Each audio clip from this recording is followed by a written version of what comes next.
Bangalore, in Hyderabad coming up, and even now in Delhi also a lot of projects are coming up.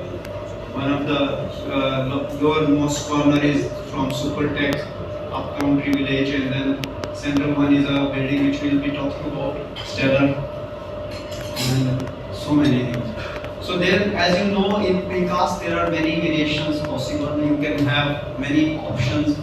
You can adopt any of the variants. Let's say the first variant would be you can do all verticals as precast, and then beams also can be all verticals as cast in situ, and all beams can also be cast in place. Only the slabs can be precast. So usually cast you can call it. The second is where all verticals are still cast in place, but beams now become precast. And here the slabs and beams both are precast. So you cast the verticals, put the precast beams, and put your hollow core slab, and then again put your street, and that's it. Third situation where the verticals and beams and slabs all are precast, but the junctions of beam and column to have a better resilience, to have a better behavior in seismic conditions is cast in place. So that is the third one. And the fourth one where practically even the joints will also not be wet joints, but the only thing you will have will be a screen. So these are the mostly four variants which are generally used.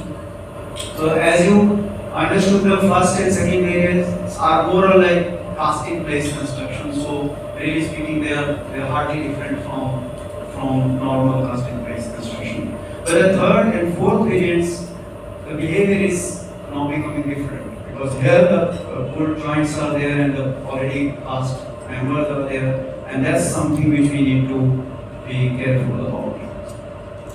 Now, as I said that all these testing points are there, basically performance end of the day depends on the quality of construction joints, connections, how well they are done, how nicely they fit at site, because that's also sometimes a problem in precast. You build something, one template goes wrong, and then you have a disaster at site. Nothing will practically fit. So those kind of things can happen. So that is also there. So finally the performance of a precast building will depend on the performance of the joints. So that's why it's a big challenge for structural engineers, and also it's a matter of hesitation for developers and for many people. So some kind of a mental block is there. Oh, it's precast, it's not good for the seismic zones, which is, I would say, is not false to some extent, because there is a basis for this. The basis is there had been disasters, there had been many failures which have brought our attention to these points, and it's really worth seeing how these things happen. For example, the what you call confining reinforcement equations really worked. So they still have not failed. The actual frame is not, they practically is not failed. It's just went very nicely. But what happened was the internal frames, which were designed as a gravity, they actually gave way, and that's how the building collapsed. And actually, that was the point when the compatibility of deformation clause triggered in the courts. The court started putting that, if you want to reproduce in gravity, you have to design these gravity frames for the same kind of movement which earthquake frames will take. And that's how these things started coming in. Another example is from the same earthquake is garage at Northridge Fashion Center. Some more examples of these warehouses where the members slipped, these braces failed, and there was a partial collapse in some areas. This was another example in Christchurch, New York, Christchurch, it's in New Zealand, Wellington. It was in 2016 Kakora earthquake. The building suffered damage in earthquake. Somehow nobody was there in the building at that point of time. But later on in the assessment, it was found that the building is not safe to occupy, and it was ordered to be demolished. Another example was a 20-story office building which was made by emulative approach. Sometimes people also think that if it is emulative, it's okay, there's nothing to be worried about. But that's not true, really speaking. Because emulative approach also can have some issues, and you can see there was a damage in the right hand side. There's a beam column. In fact, they didn't even do the beam column joints separately. It was already cast, and the joints were there in the beams, away from the practically plastic hinge locations. But still, there was damage in that. So, so it all says that it is imperative that we use some kind of a mechanism in precast, some kind of a mechanism which actually, makes earthquake forces dissipate in a safer manner, and we don't put a lot of demand on the building elements, or especially the construction points, or whatever connection elements we are trying to do. We should not put that much, demand on them. So this again came to us. We had to face this question when we were asked to do an earthquake engineering for a building in Noida. So I would like to take my journey through that design while we were designing that building. I'll take you through that journey. The building is constructed and owned by Stellar Group, and it is situated in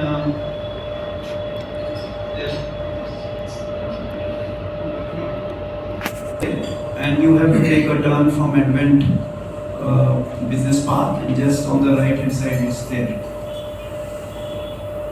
So it's not a very big building, but a very good example, G plus 10 story and around 3 and 3.2 lakh square foot building.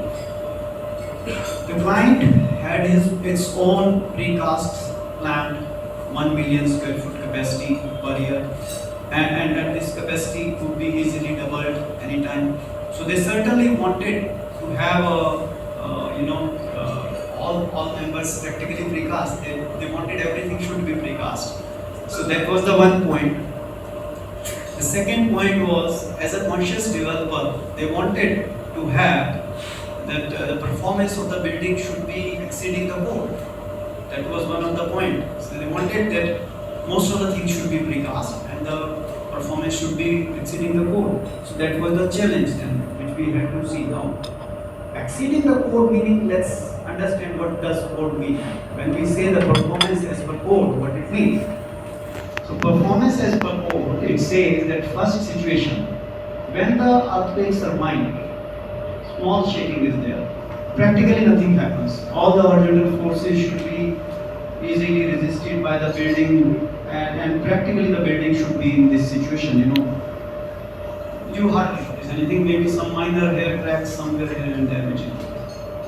The second situation, which is under moderate but occasional shaking, the main members may sustain repairable damage, while the other parts of buildings may be damaged, but and can be replaced. So you can see in the second picture, this is the case which can happen with the buildings designed as per code, where you can see these red points, there are some damages in the structural members, and of course these damages are the repairable damages. But then with some of the members, like non-structural members, some walls, you may have to repair it properly and maybe replace also.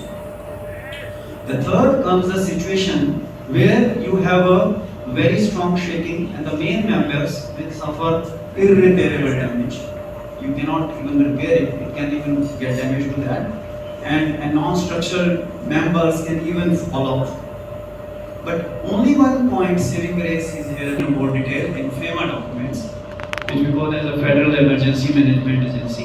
FEMA documents, it gives you 4 kind of performance levels. First is operational level, where nothing is affected, not even the services, no structural damages. Even if there are damages, they are very, very small, which can be repaired along while you are occupying it. The second is immediate occupancy. Now, talking in structure sense, frankly speaking, these two are not different.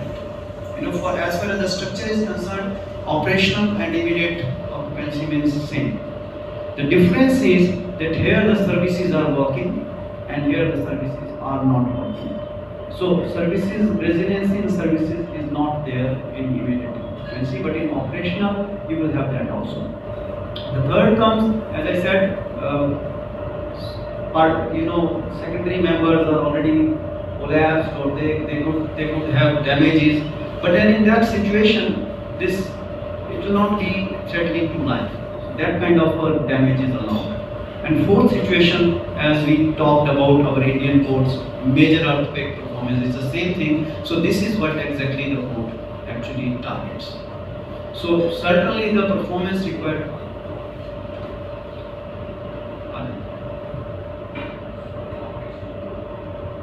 Operational and immediate occupancy as far as the structure performance is concerned is the same. Only difference is that in operational you will have all the services in place. They will not. The elevators will be working. Your services will be so. It's more service oriented. And yes, in structure you will have to take care that your drifts and your acceleration levels are in control. But technically speaking, as far as the structure is concerned, this is the highest as the structure. So this initial that we started thinking this plan that we have to have a better performance than collapse prevention. The initial proposal from the precast engineer was of precast shear was as primary lateral growth resisting system. Now since the performance was required more, so we were little hesitant to go purely for a shear wall system. Why? I'm not saying shear walls are bad. They're good. They do a good job. They are very good for resisting earthquake forces. Too bad, they do it by cracking, whether you like it or not. So, if you see the left side, the right side is a tests, and it is excerpt from ATC 72 report where you can see that the yielding of the walls practically starts at 0.5%. And by the time you reach 1.5, 2% and 2.5, you really have a big damage there. And then this is not what we want, this is not what the performance means. You can jack this up, you can make more shear walls, you can put more reinforcement, you can make higher sizes, but then yes, the architecture and all, everything has to be taken care of, and you have to pump up more money.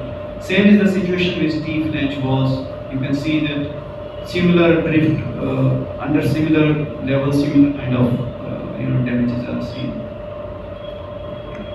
Now, considering this situation that the performance level is required is better, and obviously a higher number of shear walls were required, and we were not really